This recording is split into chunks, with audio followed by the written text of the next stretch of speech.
So I would have expected Mr. Drake to be like, yo, I don't condone violence. That ain't what it is. I don't have nothing to do with that or none of that. You feel me? Because y'all can play the little games when you're talking on this social media, and you're doing your little texting and you're tweeting and you're talking and however y'all say whatever y'all want to say about each other. You can do that on here. But when you go to putting hands on people, that's when it go to a whole nother level.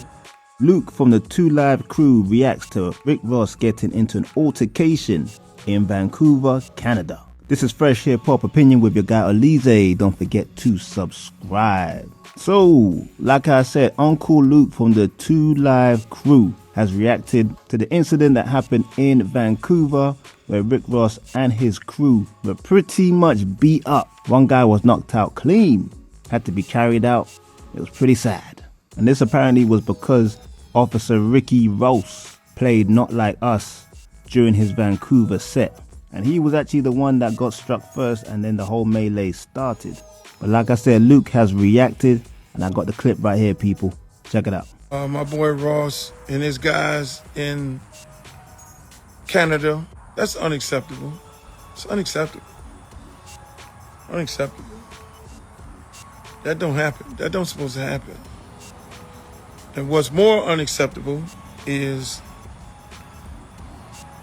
when Mr. Drake liked the post. That also is unacceptable.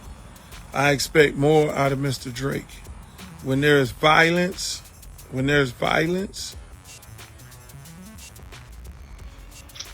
you don't condone it. You should be bigger than that. Mr. Drake, you should be bigger than that. When there's violence, you don't condone that. There's always a backlash of it all. Even if you were not involved, half of the country think you set the man up.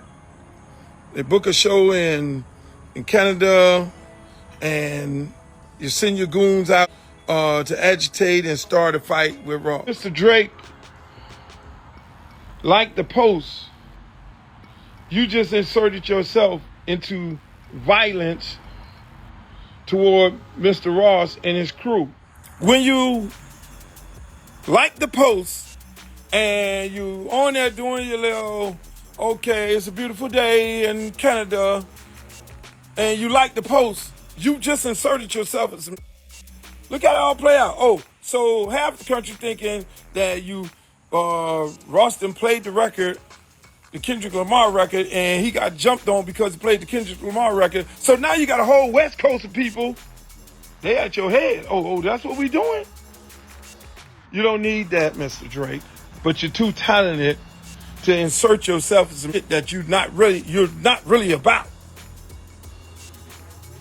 To have a whole coast at your head, you don't want that. I don't want that for you. Look, I had the same conversation with Biggie and Pop. I'm probably one of the only few that could talk to them straight up. Leave this shit alone, boss. Because it's not going to be the rapper pull the trigger. It's not going to be the rapper pull the trigger. It's not going to be the rapper that robs somebody. It's not going to be the rapper that do something. No, it's going to be somebody looking for a come up.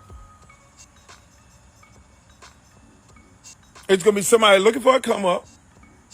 Or it's going to be some super fan who going to then do the shooting. So I would have expected Mr. Drake to be like, yo, I don't condone violence. That ain't what it is. I don't have nothing to do with that or none of that. You feel me? Because y'all can play the little games when you're talking on this social media, and you're doing your little texting and you're tweeting and you're talking and however y'all say whatever y'all want to say about each other. You can do that on here. But when you go to putting hands on people, that's when the shit go to a whole nother level. The rapper never gets hands put on them. It's the other people, and then it's the other people that really be about their life. It be the other people who be with the rapper who really on that. So play your little games with your words. If you want to do wordplay with Ross and anybody else, do your little wordplay with all that, but don't say, keep 305 out your mouth. I'm just telling you right now, because this shit is, everybody has a part of their city where people really bleed this shit. I would hope that you two gentlemen get your shit together, Mr. Drake and Mr. Ross, because I don't want this to end like that. Yeah, fam.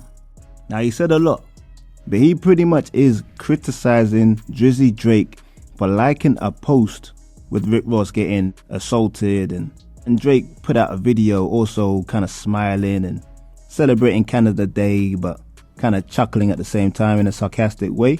And Luke believes Drake is kind of adding fuel to the fire, because now the beef has got a bit physical. Because, you know, when it's just words online, diss songs, it's like sticks and stones may break your bones. But once it gets physical, you gotta distance yourself from that situation. And Luke was basically saying how Drake should have come out, denounced, and said he was against all violence, and even maybe given them a call on Rick Ross's side and said, hey, that wasn't from us, we had nothing to do with that. He also suggested that Drake shouldn't want any parts of this because he doesn't want to get involved in a coastal war. Like, he believes that if this altercation kicked off just because that song by Kendrick Lamar played, then it'll be the situation where, yo, Drake can't come out to the West Coast because that song might play, and then another fight kicks off. Then he even compared it to the whole Biggie and Tupac thing, where it could end with somebody get really hurt. Now, this part I did believe is a bit over dramatic, because for one, Tupac didn't die because of the Biggie and Pac situation. He died because he got into a fight with a gang member. And Biggie the same, we don't really know what happened with Biggie. But where I do agree is that it could be some super fan, it could be someone from the entourage. Somebody will get hurt or may get hurt over this, and it's not worth it, especially when you think of Rick Ross's age. He's like almost 50, Drake's almost 40. You know, if you see someone in that 19 or 20 doing all this rap beef, you're like, okay, they're young. When you see older guys like this, it does look a bit silly. And let's not forget, towards the end of the whole Drake-Kendrick Lamar beef, Drake's home had a shooting. You know, some people linked it to the whole beef. We don't really know the full story of that just yet still. Overall, I do understand what Luke is saying. He just wants everybody to keep this a bit low key. If you keep it on wax, it's all good. But when it gets physical, it does change it to another level. And I do agree with that. Most of the time, even in general in life, if something gets physical, it does take it to another level of seriousness. But as far as we know, this is just some fans that were just backing Drake. This was not one of Drake's entourage. We haven't heard any of that. These are Drake's goons. A lot of people are reporting that these are Drake's goons. I don't believe they were goons at all. And Luke was talking about things going another level because it's physical. But, you know, Kendrick Lamar was saying a whole bunch of stuff about Drake, which I think most men or most people would even say went past the line. So I think really you got to just say the gloves are off. But people, I want to know what you lot think about what Luke from the 2 Live crew, Uncle Luke, had to say about this whole Rick Ross and Drake situation. Do you agree or disagree? And what do you agree or disagree with? Leave a comment below, like, subscribe, and hit that notification bezel. It's Fresh Hip Hop Opinion. Peace and love.